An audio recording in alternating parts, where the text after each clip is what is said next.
আসসালামু আলাইকুম। এবিসি আন্তর্জাতিক খবরে আপনাকে স্বাগতম। শুরুতেই সংবাদ শিরোনাম, এরপরেই বিস্তারিত। প্রথমে ইসরায়েল, ফিলিস্তিন, ইরান, হিজবুল্লাহ যুদ্ধ চলছে, জানিয়ে দিব আমাদের হাতে থাকা সর্বশেষ গুরুত্বপূর্ণ আপডেট। আন্তর্জাতিক সংবাদ, ইসরায়েলি হামলা অব্যাহত রাখার অঙ্গীকার ইয়েমেনি যোদ্ধাদের। জানিয়ে দিব ইসরায়েলি সেনা প্রত্যাহারের সহযোগিতা করুন, আমেরিকা ও ফ্রান্সকে আহ্বান মেকাতের। আরো জানিয়ে দিব হুতির নেতৃত্বের শিরোচ্ছেদ করার হুঁশিয়ারি ইসরায়েলের। এবং আরো জানিয়ে দিব উত্তর কোরিয়ার কার্যকলাপে আতঙ্কিত জেলেনস্কি। সর্বশেষ জানিয়ে দিব ইউক্রেনকে আরো অস্ত্র দিচ্ছে জার্মানি। শুনছিলেন সংবাদ শিরোনাম, এরপর বিস্তারিত। তার আগে অনুরোধ থাকবে, ভিডিওটি যদি ভালো লেগে থাকে ভিডিওটিতে একটি লাইক এবং কমেন্ট করে জানিয়ে দিন ভিডিও সম্পর্কে আপনার মূল্যবান মতামত, এবং আরো কমেন্ট করে জানিয়ে দিন ভিডিওটি আপনি কোথা থেকে দেখছেন এবং শুনছেন। ইসরায়েলে হামলা অব্যাহত রাখার অঙ্গীকার ইয়েমেনির যোদ্ধাদের। ইসরায়েলে হামলা অব্যাহত রাখার অঙ্গীকার করছে ইয়েমেনের সশস্ত্র গোষ্ঠী হুতি। তারা বলছে ইসরায়েলের অভিযানের ঘোষণায় যোদ্ধারা ভীত নয়। মঙ্গলবার 24 ডিসেম্বর আল জাজিরার এক প্রতিবেদনে এই তথ্য জানানো হয়েছে। প্রতিবেদনে বলা হয়, বেঞ্জামিন নেতানিয়াহু ইসরায়েলি আইন প্রণেতাদের জানিয়েছে তারা দেশটির সেনাবাহিনীকে ইয়েমেনের হুতি অবকাঠামোর ধ্বংস করার নির্দেশ দিয়েছেন। এরপর হুতি কর্মকর্তারা ইসরায়েলে হামলা চালানোর ঘোষণার অঙ্গীকার করেন। হুতিদের সুপ্রিম পলিটিক্যাল কাউন্সিলের সদস্য হেজাম আল আসাদ এক্স বার্তায় লেখেন, গাজায় আমাদের জনগণের বিরুদ্ধে আগ্রাসন বন্ধ করা না হওয়া পর্যন্ত আমরা থামব না। নেতানিয়াহু জানাবেন যে নতুন মধ্যপ্রাচ্যের স্বপ্ন তার জন্য শাস্তি ছাড়া কিছুই নয়। হুতিরা গাজায় যুদ্ধবিরতিতে সম্মত হওয়ার জন্য ইসরায়েলি কর্তৃপক্ষকে চাপে রাখতে চাইছে। এর জন্য তারা ইসরায়েলের রকেট ও ক্ষেপণাস্ত্র হামলা শুরু করে। তবে এর আগে থেকেই লোহিত সাগরে বাণিজ্যিক জাহাজগুলোতে ক্ষেপণাস্ত্র ও ড্রোন হামলা চালাচ্ছে তারা। এ নিয়ে উদ্বিগ্ন পশ্চিমারা। নেতানিয়াহু এমন ঘোষণার পর দেশটির প্রতিরক্ষা বিভাগের কর্মকর্তারা ইরানে সরাসরি হামলার ইঙ্গিত দিয়েছেন। গোয়েন্দা সংস্থা মোসাদের প্রধান সহ কর্মকর্তারা বলছে, ইয়েমেনের প্রক্সি গোষ্ঠীর উপর হামলার চেয়ে ইরানি সরাসরি হামলা এখনই মোক্ষম সময়। উত্তর ইসরায়েলের সাফেদ শহরের নিরাপত্তা মন্ত্রিসভার বৈঠকের পর এটি ভিডিও বিবৃতিতে নেতানিয়াহু বলেন, হুতিদের বিরুদ্ধে ইসরায়েল একা নাই। অতীতে গোষ্ঠীগুলোর বিরুদ্ধে যুক্তরাষ্ট্র এবং ব্রিটিশ বাহিনী বরাবর হামলা চালানোর ইঙ্গিত করেন তিনি বলেন, যুক্তরাষ্ট্র সহ অন্যান্য দেশ আমাদের মতো হুতিদের হুমকি হিসেবে দেখে। এটা কেবল বিশ্বব্যাপী জাহাজ চালানোর জন্য নয়, বিশ্ব ব্যবস্থার জন্য হুমকিও তারা। ইসরায়েলি সেনা প্রত্যাহারের সহযোগিতা করুন, আমেরিকা ও ফ্রান্সকে মেকাতির আহ্বান।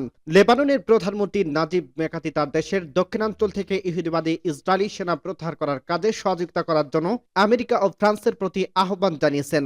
লেবাননে ইসলামী প্রতিরোধ আন্দোলন হিজবুল্লাহর সঙ্গে ইসরায়েলের যুদ্ধবিরতি চুক্তি সই হওয়ার পর লেবানন ইসরায়েল সীমান্তে পরিদর্শনে গিয়ে তিনি এ আহ্বান জানালেন। গত 27 নভেম্বর স্বাক্ষরিত এক চুক্তিতে আমেরিকা ও ফ্রান্সের মধ্যস্থতায় করছিল।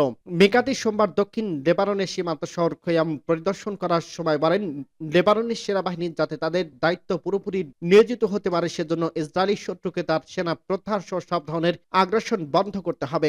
এজন্য তিনি আমেরিকা ও ফ্রান্সকে ইসরায়েলের উপর চাপ সৃষ্টি করার আহ্বান জানান। প্রধানমন্ত্রী মেকাতি বলেন, 4 দিনের যুদ্ধবিরতি মেয়াদ শেষ হয়ে যাওয়ার আগেই যাতে তেল আবিব এই চুক্তি পুরোপুরি বাস্তবায়ন করে সেজন্য তার উপর চাপ প্রয়োগ করতে হবে। এখনো ইসরায়েলি সেনারা দক্ষিণ লেবাননের প্রতিদিন যুদ্ধবিরতির লঙ্ঘন করে যাচ্ছে বলে অভিযোগ করছে দেশটির প্রধানমন্ত্রী। এ ব্যাপারে তিনি আন্তর্জাতিক সমাজের হস্তক্ষেপ কামনা করেন। গত 27 নভেম্বর সকাল থেকে লেবানন হিজবুল্লাহর সঙ্গে ইসরায়েলের যুদ্ধবিরতি চুক্তি বাস্তবায়ন শুরু হয়। চুক্তি অনুসারে 7 দিনের মধ্যে দক্ষিণ লেবানন থেকে সকল সেনা প্রত্যাহার করে নেবে ইহুদিবাদী সরকার। সেই সঙ্গে লেবানন ইসরায়েল সীমান্তবর্তী এলাকায় জাতিসংঘ শান্তিরক্ষীদের পাশাপাশি লেবাননের সেনাবাহিনী মোতায়েন করা হবে। ওই যুদ্ধের চুক্তি অনুযায়ী দক্ষিণ লেবাননে আর কোনো আগ্রাসন চালাবে না প্রতিশ্রুতি দেয় তেল আবিব, কিন্তু তা এখন পর্যন্ত বহুবার লঙ্ঘন করছে এই দখলদার সরকার। সূত্র পার্স টুডে। হুতির নেতৃত্বে শিরোচ্ছেদ করার হুঁশিয়ারি ইসরায়েলের। ইরান সমর্থিত ইয়েমেনের হুতি বিদ্রোহী গোষ্ঠীকে করা হুঁশিয়ারি বার্তা দিয়েছে ইসরায়েল। সোমবার 23 ডিসেম্বর ইসরায়েলের প্রতিরক্ষামন্ত্রী ইসরায়েল কাটস যখন হামাসের রাজনৈতিক নেতা ইসমাইল হানিয়াকে হত্যার কথা স্বীকার করে তখন এই হুঁশিয়ারি বার্তা দেন। খবর বিবিসির। কাটস বলেন, ইসরায়েল হুতিদের বিরুদ্ধে কঠোর আক্রমণ করবে এবং এর নেতৃত্বে শিরোচ্ছেদ করবে। তিনি বলেন, যেমনটি আমরা হানিয়া সিনওয়ার এবং হাসান নাসরুল্লাহকে করছিলাম তেহরান, গাজা এবং লেবাননে। সেটি আমরা করব। হোডেইডা এবং সানায় চলতি বছর নিহত হেজবুল্লাহ এবং হামাস নেতাদের প্রসঙ্গে উল্লেখ করে তিনি বলেন, ইসরায়েলি প্রতিরক্ষা মন্ত্রী বলেন, এখনকার দিনগুলোর হুতি সন্ত্রাসী গোষ্ঠী তখন ইসরায়েলের ক্ষেপণাস্ত্র ছুড়ছে। আমি স্পষ্ট করে তাদের বার্তা দিতে চাই, আমরা হামাসকে পরাজিত করছি, আমরা হিজবুল্লাহকে পরাজিত করছি, আমরা ইরানের প্রতিরক্ষা ব্যবস্থা অন্ধ করে দিয়েছি এবং তাদের উৎপাদন ব্যবস্থা ক্ষতিগ্রস্ত করছি, আমরা সিরিয়ার আসাদ শাসনের পতন ঘটিয়েছি। লেবাননের উত্তর পশ্চিমাঞ্চলে হুতিদের নিয়ন্ত্রণে গত বছরের 7 অক্টোবরে গাজায় ইসরায়েলি সামরিক আগ্রাসন শুরুর পর থেকে তারা লোহিত সাগরে ইসরায়েলি ও আন্তর্জাতিক জাহাজগুলোতে হামলা শুরু করছিল। তারা গাজার যুদ্ধ শেষ না হওয়া পর্যন্ত লড়াই চালিয়ে যাওয়ার ঘোষণা দিয়েছে।